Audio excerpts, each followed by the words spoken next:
Assalamualaikum warahmatullahi wabarakatuh. Perkenalkan, saya Muhammad Hairul Rahim dari SMPN 7 1 Atap Cihara, Kabupaten Lebak, Provinsi Banten. Calon guru penggerak angkatan 10. Selama pendidikan guru penggerak ini, saya didampingi oleh Pak Fajin Amik SPD MSI sebagai fasilitator dan Pak Sadim SPD sebagai pengajar praktik. Izinkan saya untuk memaparkan aksi nyata saya mengenai modul 1.4 budaya positif. Kegiatan ini dilatar belakangi oleh tidak semua warga sekolah mengerti mengenai budaya positif. Beberapa di antaranya masih asing dan belum pernah melakukannya. Untuk itu perlu adanya aksi nyata yang akan saya lakukan dengan diseminasi sebagai bentuk penyebaran informasi dan pemanfaatannya di sekolah. Tujuan kegiatan ini ialah yang pertama, meyakinkan guru dan kepala sekolah mengenai pentingnya budaya positif dan dampak yang akan diterima.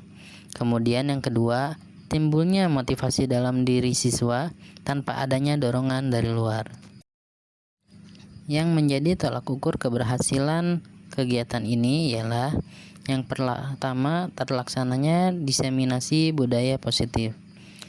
Kemudian yang kedua, adanya keyakinan kelas. Yang ketiga, konsisten melakukan segitiga restitusi. Dan yang terakhir, sadarnya akan posisi kontrol guru. Lini masa kegiatan ini ialah yang pertama, saya akan berkonsultasi dengan kepala sekolah mengenai kegiatan ini. Kemudian, saya akan mensosialisasikannya dengan wali kelas yang ada di sekolah saya. Kemudian, saya lakukan diseminasi dengan seluruh guru dan staf THU didampingi oleh kepala sekolah. Dan yang terakhir ialah membuat keyakinan kelas. Sedangkan dukungan yang saya butuhkan untuk keberlangsungan budaya positif ini ialah yang pertama, dukungan dari kepala sekolah. Yang kedua, dukungan dari guru-guru. Yang ketiga, dukungan dari staf TU beserta fasilitas sekolah. Dan yang terakhir, adanya dukungan dari murid. Berikut ini merupakan diseminasi atau webinar yang sudah saya lakukan melalui moda daring mengenai pemahaman dan pengalaman dalam menerapkan budaya positif. Erik. Ya, Assalamualaikum warahmatullahi wabarakatuh. Waalaikumsalam warahmatullahi wabarakatuh. Selamat siang Bapak Ibu, perkenalkan nama saya Muhammad Hairul Rahim. Nah, di sini saya akan membahas sedikit tentang penerapan dan pengalaman dalam penerapan budaya positif. Pemahaman dan pengalaman dalam penerapan budaya positif CGP Angkatan 10, saya sendiri Muhammad Hairul Rahim. Ini saya izin share screen.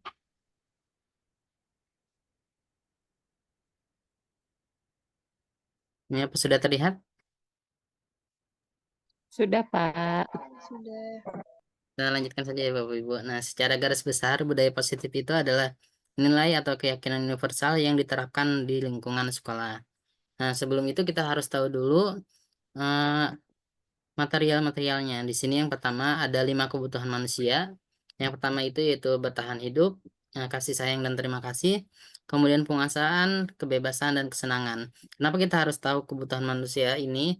Karena seringkali kita nggak sadar kalau misalkan kita berbuat kesalahan. Kenapa kira-kira kita berbuat kesalahan? Karena salah satu atau beberapa dari 5 kebutuhan ini tidak terpenuhi atau malah salah satu atau beberapa dari 5 kebutuhan ini terenggut gitu, Bapak Ibu. Nah, begitu juga dengan siswa-siswi kita. Kalau misalkan mereka menganggap kebutuhan dasarnya itu tidak terpenuhi atau kebutuhan dasarnya itu ada yang mengambilnya, nah itu yang menjadikan mereka nanti bersikap agresif atau kita bilangnya mereka itu di luar dari pengawasan kita. Nah, di situ tuntunan kita supaya kita tahu kebutuhan dasar manusia itu apa saja. Nah, dari 5 ini, kita nanti bisa tahu kenapa kira-kira siswa-siswi kita itu melakukan pelanggaran atau melakukan kesalahan, atau mungkin diantaranya itu kita tidak tahu kalau dia itu sebenarnya sedang melakukan pelanggaran gitu. Kita anggap itu hal biasa, padahal itu suatu pelanggaran gitu. Nah, di sini kita tetapkan untuk 5 kebutuhan dasar manusia ini, yaitu yang pertama bertahan hidup, kemudian kebutuhan tentang kasih sayang dan rasa terima kasih, kemudian penguasaan, kemudian kebebasan, dan ada kesenangan. Nah, nanti bisa kita pelajari bersama untuk 5 kebutuhan dasar manusia ini. Kemudian kita harus mengetahui motivasi dari perilaku manusia. Yang pertama itu, motivasi itu adalah suatu dorongan ya. Kita tahunya motivasi itu dorongan, dorongan supaya kita itu melakukan sesuatu atau tidak melakukan sesuatu. Jadi dorongan kita itu melanggar sesuatu atau dorongan kita itu menghendaki sesuatu yang menggerakkan diri kita sendiri. Nah, itu disebut motivasi. Nah, motivasi dari perilaku manusia ini dibagi menjadi 3 bagian. Yang pertama itu dia terdorong atau termotivasi untuk menghindari ketidaknyamanan dan hukuman. Nah, termasuk di lingkungan pendidikan kita, kalau misalkan ada siswa yang menghindari dia itu daripada nanti dihukum, lebih baik saya hindari lah. Atau karena ada hukuman, daripada nanti saya harus ngerjain soal banyak, ya udah saya kerjain yang sekarang aja. Atau daripada nanti saya harus ketemu sama kepala sekolah atau ketemu sama guru BK, lebih baik saya tidak melakukan kesalahan. Nah, itu. Jadi motivasinya itu cuma untuk menghindari ketidaknyamanan, cuma untuk menghindari hukuman. Jadi karena dia nggak mau dihukum, karena dia nggak lebih baik dia hindari. Nah, itu motivasinya. Kemudian yang motivasi yang kedua itu mendapatkan imbalan atau penghargaan dari orang lain. Nah, seringkali kita dalam pembelajaran, setelah pembelajaran usai nanti kita bakalan ngasih reward gitu ya. Nah, sebenarnya reward itu bentuknya tetap dari luar, itu bukan kemauan dari mereka sendiri. Nah, mendapatkan imbalan atau penghargaan dari orang lain ini sebenarnya cukup mudah ya Bapak Ibu. Cukup mudah kita memberikannya, karena apapun yang kita berikan kepada mereka, mereka merasa dihargai. Tapi dampaknya nanti mereka itu merasa kalau mereka melakukan sesuatu berarti harus ada imbalannya. Kalau mereka nanti mengerjakan sesuatu bukan karena ya ini tanggung jawab saya atau bukan karena ini memang tugas saya, tapi karena saya melakukan sesuatu saya supaya dapat hadiah itu. Itu memberikannya kita mudah tapi dampaknya nanti lumayan besar. Nah, motivasi yang ketiga yaitu menghargai nilai dan kewajiban diri sendiri. Nah, inilah motivasi terbaik dari manusia. Jadi, apa yang menggerakkan manusia itu karena kesadaran dirinya sendiri. Kadangkala kita kalau melakukan kesalahan atau kita melanggar suatu peraturan atau kadang-kadang kita melakukan kegiatan yang kita tidak tahu kalau itu salah.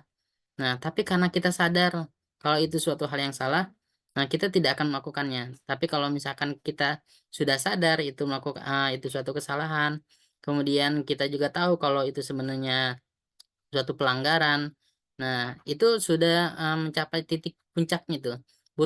Kita membutuhkan orang lain supaya memotivasi diri kita sendiri.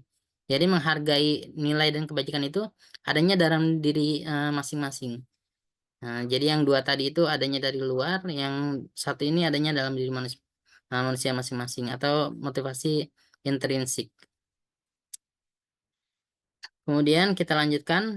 Di sini ada konsep disiplin dari luar.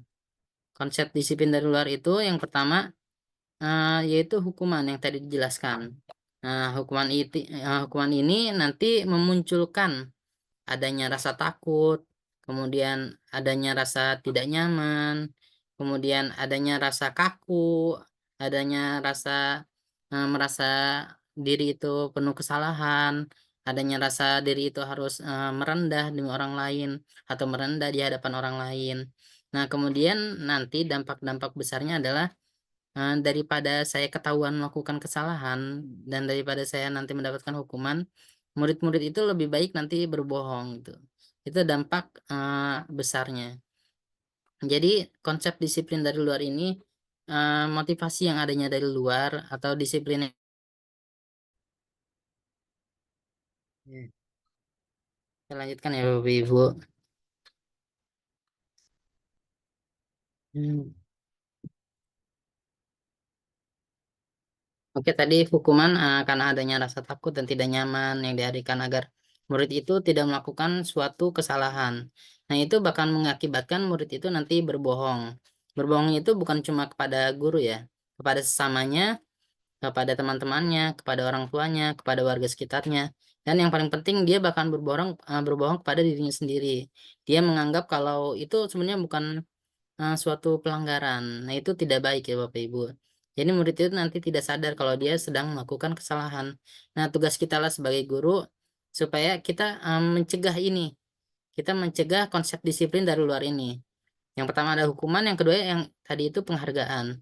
Jadi penghargaan itu tidak menghargai, nanti jadi tidak menghargai diri sendiri dan merusak kreativitas. Ini juga tidak efektif jika dilakukan terus-menerus. Seperti yang tadi dijelaskan, kalau kita memberikan penghargaan anak, atas prestasinya, nanti ke depannya anak itu akan menganggap kalau dia melakukan sesuatu itu karena harus mendapatkan penghargaan. Jadi anak-anak itu tidak akan melakukan sesuatu kalau tidak ada hadiahnya.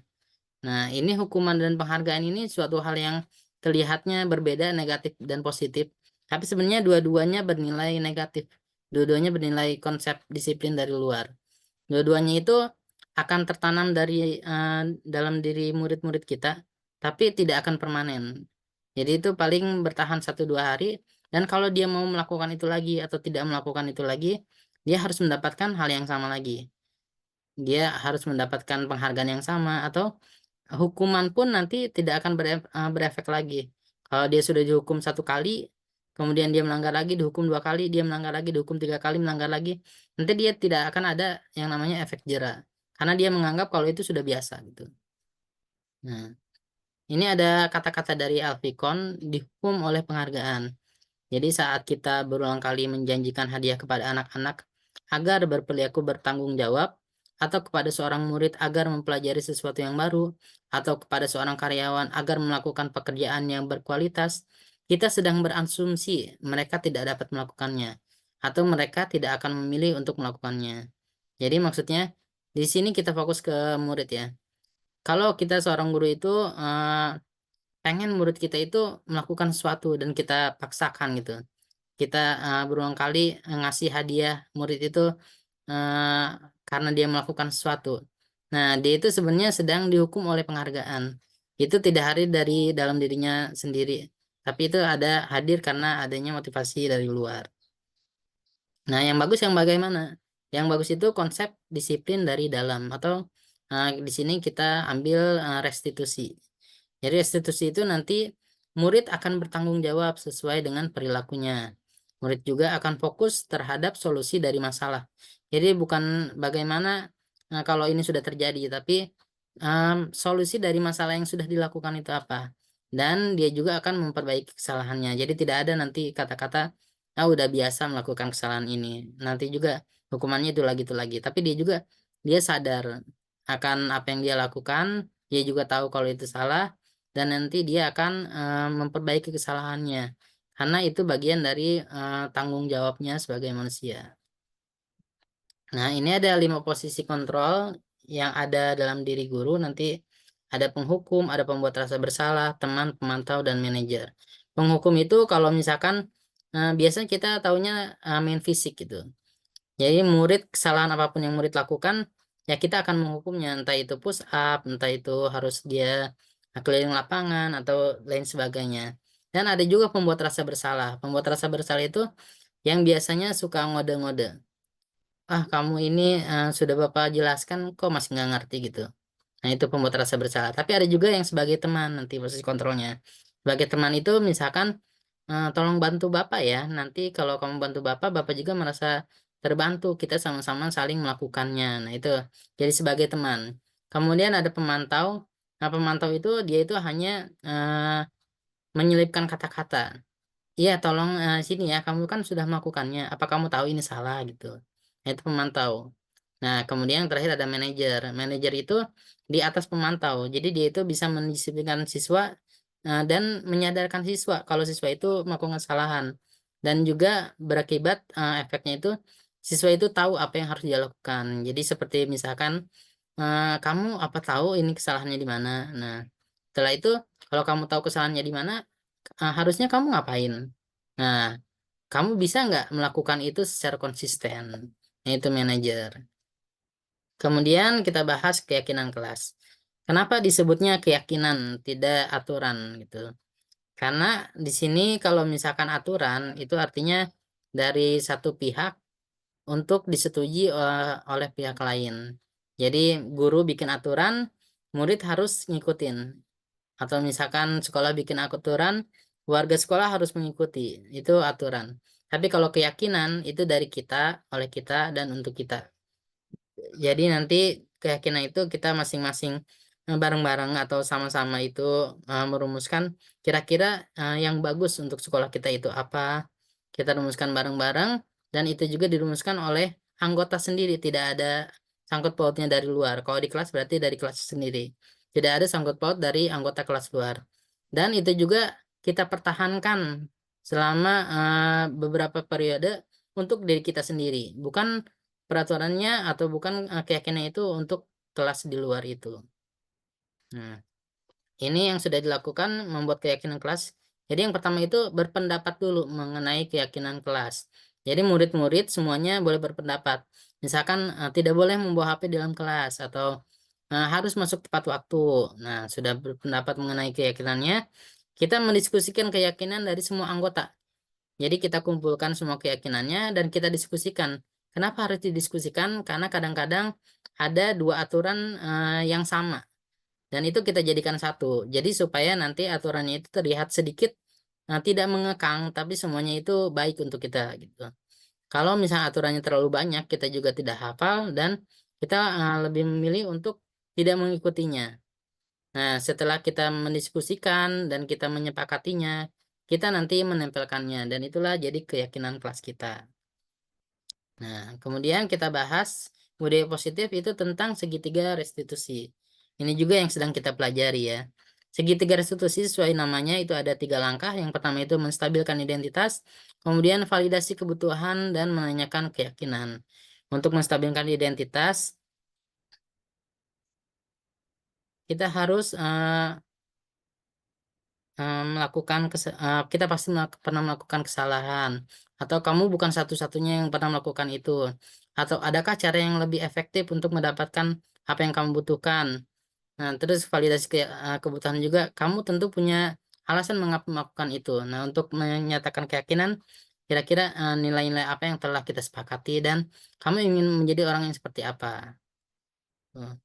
Nah, ini contohnya untuk menstabilkan identitas nanti bisa dilihat, kemudian validasi tindakan yang salah dan menanyakan keyakinan nanti bisa dilihat sendiri. Oke. Nah, budaya positif di sekolah itu murid yang unggul dan sesuai profil pelajar Pancasila dapat tercipta dari sekolah yang menerapkan budaya positif. Namun, hal itu tidak dapat hadir hanya dengan satu tangan. Perlu adanya kolaborasi yang serasi antar warga sekolah lainnya. Nah, cukup sekian dari saya. Apabila ada yang ditanyakan, boleh ingin ditanyakan. Iya Pak Rohim, ada yang mau ditanyakan? Ibu. Eh, Terima kasih pemaparannya cukup bagus Pak Rohim.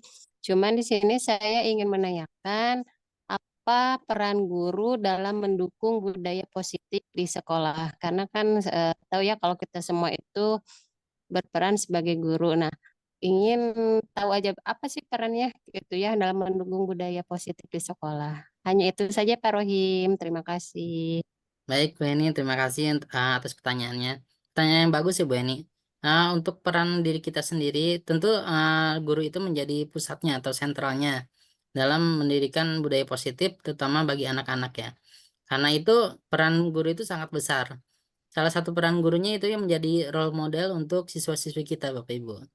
Jadi kadangkala kita sudah melakukan suatu kegiatan, tapi siswa kita menganggap itu hal yang aneh gitu. Atau siswa-siswi kita menganggap kalau sebaiknya itu tidak dilakukan. Nah, itu akan menjadi tanda tanya bagi murid-murid kita nantinya. Kok peraturannya seperti ini, tapi kita kok melakukannya beda. Nah, itulah fungsi kita. Jadi, fungsi guru di sini bagaimana cara kita menetapkan diri kita sebagai role model juga, supaya nanti dicontoh oleh murid-murid kita. Nah, mungkin nanti untuk segitiga restitusinya bisa dilihat sedikit di sini contoh videonya. Ini yang pertama menstabilkan identitas. Ini Bapak sudah merekam kehadiran selama 1 bulan dan Bapak lihat kamu sering tidak masuk ya, kan? Bapak maaf ya, kenapa kok kamu tinggal masuk? Karena soalnya saya lagi bantu orang tua di sawah. Oh, Masya Allah. Bapak juga bakalan bantu orang tua sih, Dan, kalau misalnya untuk bantuan. Bapak menghargai kelakuan kami ya, Dan. Nah, kemudian validasi tindakan yang salah. Nah, selama kamu tidak sekolah itu, bagaimana cara kamu bisa belajar? Saya tidak belajar pas soalnya ketinggalan materi di sekolah. Pasti kamu punya alasan ya kenapa kamu nggak belajar? Ya pas soalnya bantu orang tua dari pagi sampai sore.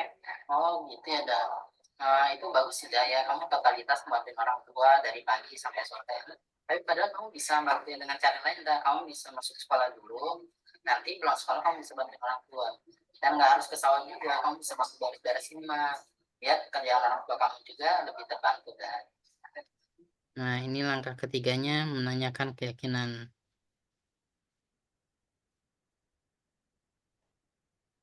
Nah, sekarang kamu pikirkan apakah yang sudah kamu lakukan itu sudah sesuai dengan keyakinan kelas. Nah, kira-kira keyakinan kelas mana yang sudah kamu lakukan? Kedisiplinan. Kedisiplinan ya. Menurut kamu kedisiplinan itu penting nggak sih? Penting. Nah, kalau kedisiplinan itu penting, kira-kira apa yang harus kamu lakukan? Harus kembali ke sekolah, kembali ke sekolah ya. Nah,